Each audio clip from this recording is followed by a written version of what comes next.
Hey guys, this is Mario again, coming at you with another movie review. Today I'm reviewing a film that I watched last night on instant Netflix. It's a film that didn't really have that much of a theatrical run, which is kind of sad. It mostly just came out on DVD and stuff like that, but I know it was at the Sundance Film Festival in January, and then probably at a few theaters in Canada, but other than that, probably didn't get that much of a theatrical run. It, of course, is the exploitation film Hobo with a Shotgun. As most of you know, this is based on that trailer that was attached to Grindhouse. Granted, some of the cast changed, just like with Machete, of course. But I will say this, that even though I never saw the original Hobo with a Shotgun trailer, this film seems to be more to the spirit of the original trailer than Machete was. As you'll remember, I liked Machete, but when you look at the trailer and then look at the film, most of the stuff that you see in the trailer you think would have been extended is not, and it had the politics are pushed way too much in your face, like the border this, the border that. Like I said, I like the film, but that's just one of my problems with it, is it forces the politics way too much in your face. Granted, there's a few funny moments, like, or you see those guys watching difference. Did you have to jump over the border to get here? A little joke like that, but other than that, it pushes it too much in your face. Now, Hobo with a Shotgun, it is a film that knows what it is and is having fun doing it. It's an exploitation film. It really seems like it was a film that could have been released in maybe the 70s. It has a 70s style score and feel to the editing, as well as to the acting, the sets and stuff. It just has a totally 70s exploitation film feel, which I think goes more in line with a Grindhouse film, if you think about it. Now, the film stars Rutger Hauer, which I hear a lot of my friends talking about him and stuff, because he's an action star from what I hear, or at least has been in a lot of action movies. I'm looking at his filmography right now. He was in that movie Blind Fury, which I remember, I believe it was Mike did that badass tribute to that movie using the song from Daredevil, Man Without Fear, which that was a good tribute. Oh, I didn't know this. He was in Batman Begins. I wonder who he played. But he was in a lot of good movies from what I hear, which it makes me want to check out his filmography even more. And you guys, I have to say, this is kind of a cool introduction to him.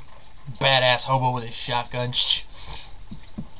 Other than that, I've never heard of any of the other cast. Gregory Smith, Molly Dunsworth, Brian Downey. Actually, I think I might have heard of him. Not really sure. No, not really. I haven't really heard of him.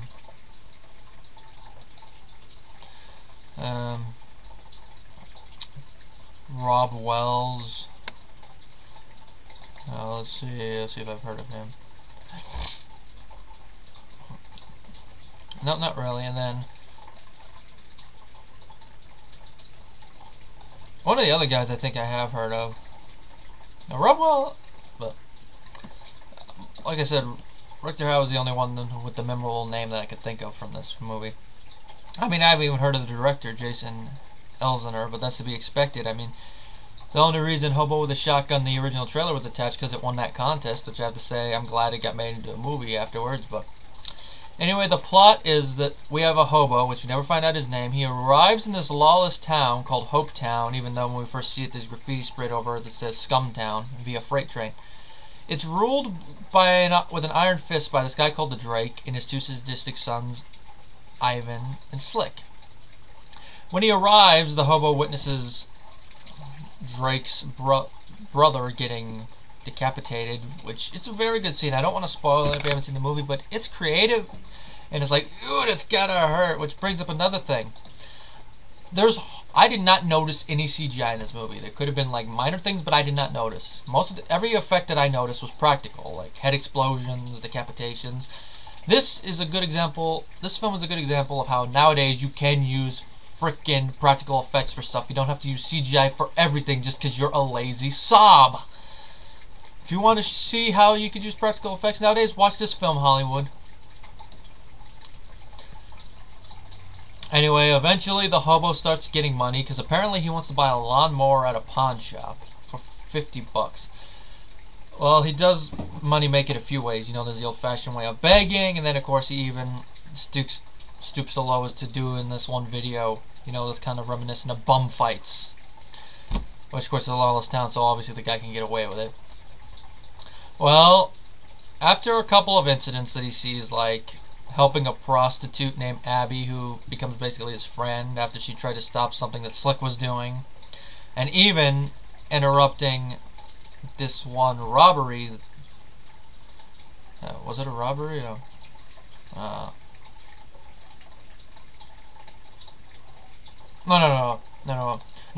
wait, this was still with, oh, hold on, I know, I got two events in the movie confused, excuse me. It was that same incident with the prostitute that he turned the guy in. We find out the cops are corrupt.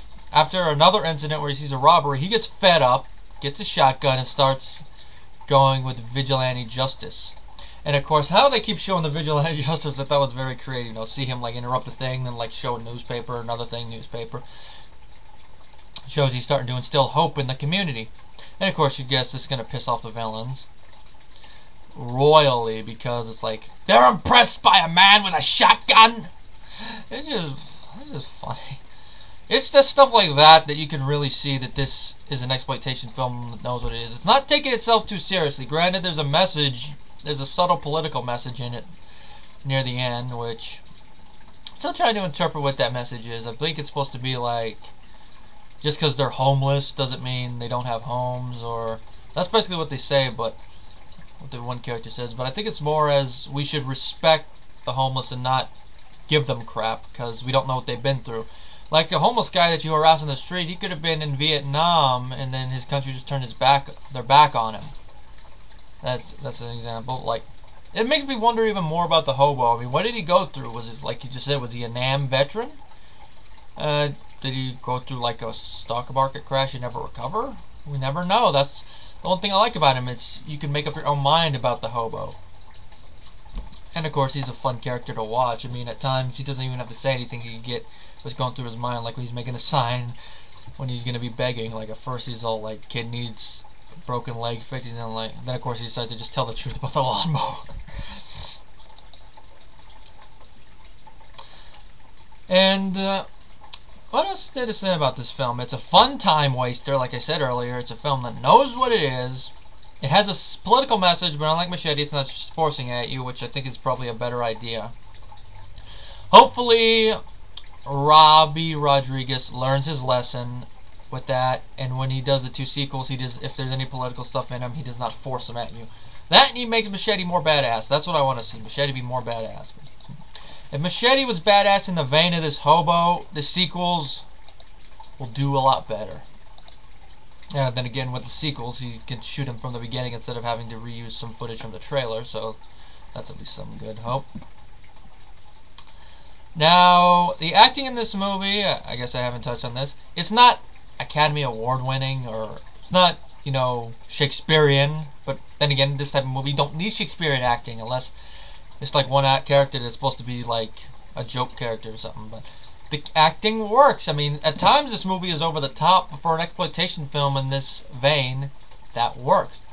I mean, last time, I'm going to check see what it has on IMDb, I forget. It has a 6.3 on IMDb, so that's actually a pretty high rating. I mean, the highest rating I've ever seen on there is 9 point something, but most of the high ratings are like 6 point something to 8 point something, so that shows that there are people out there who see this movie for what it is and see it as a good time waster. I mean, I've read some reviews, mostly on Netflix, that say they don't really see what this film is, but apparently they can't see this film is not supposed to be taken seriously. It's just it's a fun exploitation film.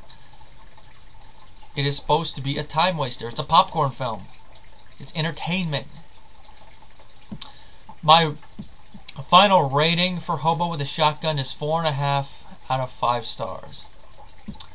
If you haven't seen this film, I recommend you give it a watch. And more than likely, this will probably be on my top movies of the year list. Probably like at number 10 or 9, but it'll still be on there. It's a fun flick.